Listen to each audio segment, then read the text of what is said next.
people are noticing that your school is on the rise, and you have a lot to do with that.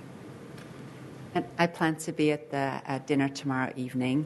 And I just want to remind everybody in Portland that this council invested $200,000 in the Roosevelt athletics improvements. And sometimes people wonder why we would do that during a recession.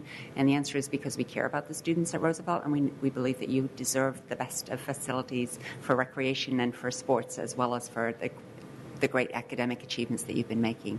So thank you all for coming to talk to us this morning and for doing what you need to do, staying in school, getting your diplomas, and telling us all about it. Roosevelt is on the rise. Thank you. I'd just like to say it's great to see the student body, the student body government. It's really good to see people getting involved at the local level, and Roosevelt definitely is on the rise, and we're very proud of you. And you can keep up the good work because you're really good ambassadors for Roosevelt. So thank you, and good luck on Friday against Madison, too. Thank you.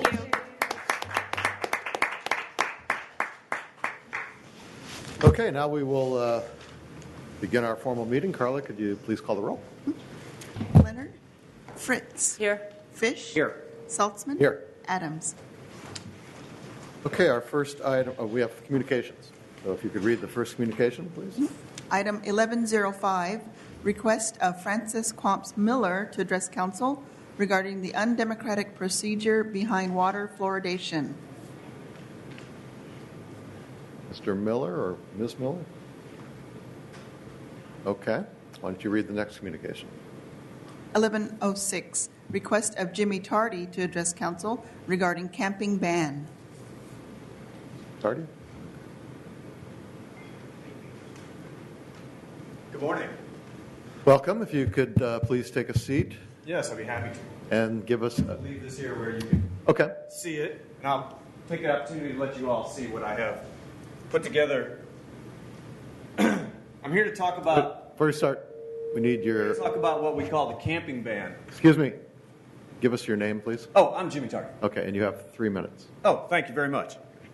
So I'm here to talk about what has been come to be known as the camping ban. And as you came into City Hall today, you may have noticed a vigil on the patio of City Hall, which has been here since December of last year. So we're closing in on a year.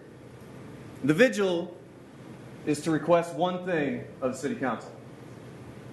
We're asking City Council to restore some humanity to the ordinances relating to people protecting themselves from the elements on the street.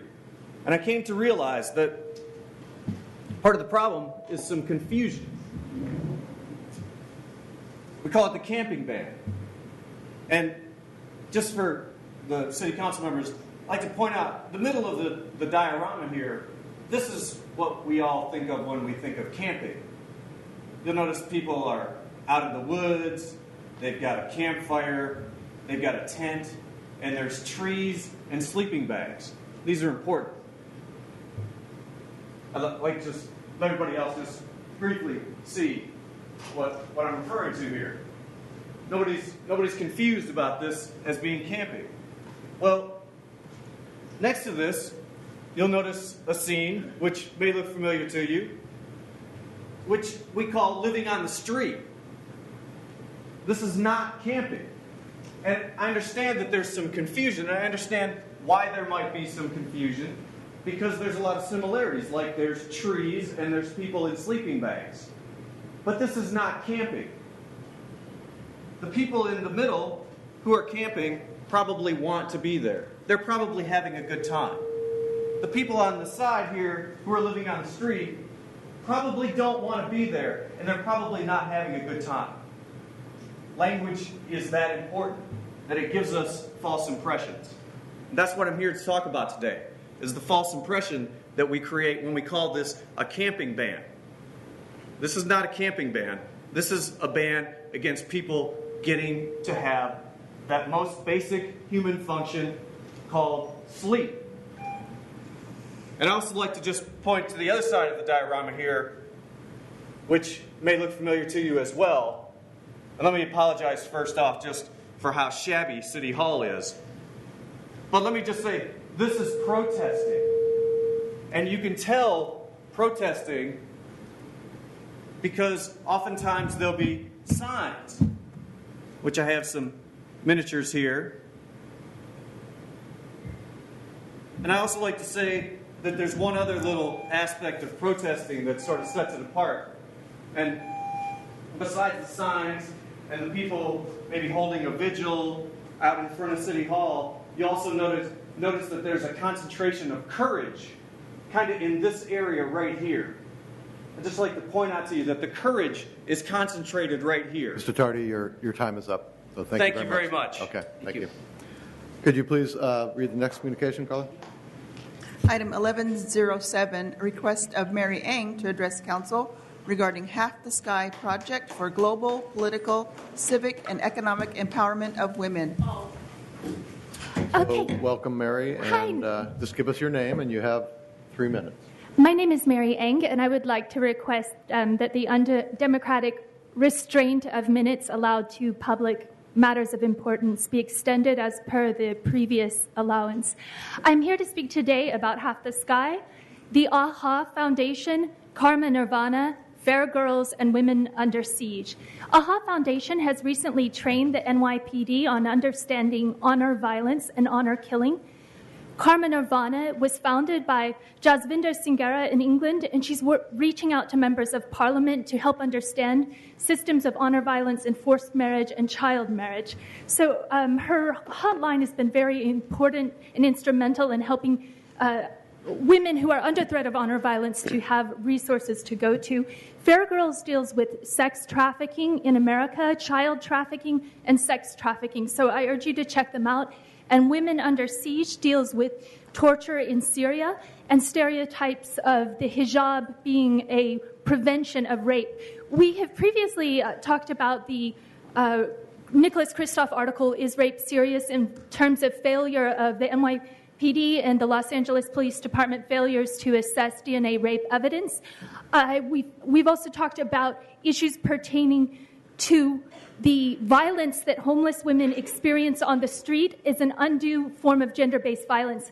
I think with the Half the Sky project, which is put on by Cheryl Wu Dunn and Nicholas Kristof, it's very important to realize that we need to connect the global with the local. It's easy to say, oh, child trafficking of women in India is a sad thing.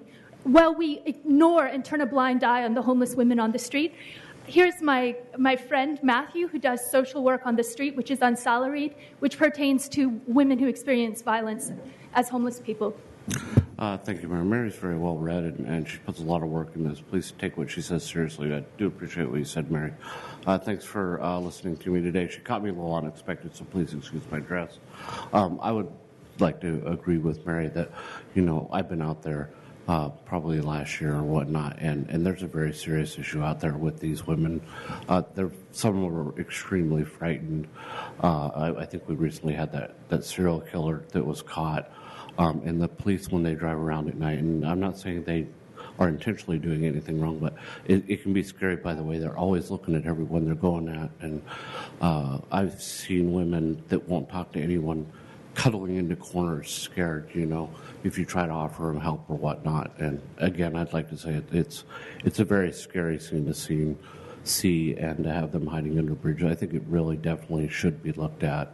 I'd be happy to speak more when you guys have time. You know where to find me. I'm out front about what I've seen and what's going on, because I think it's important that we address this. Thank you so much. Thank you so much for your commitment to ending gender-based violence in Portland.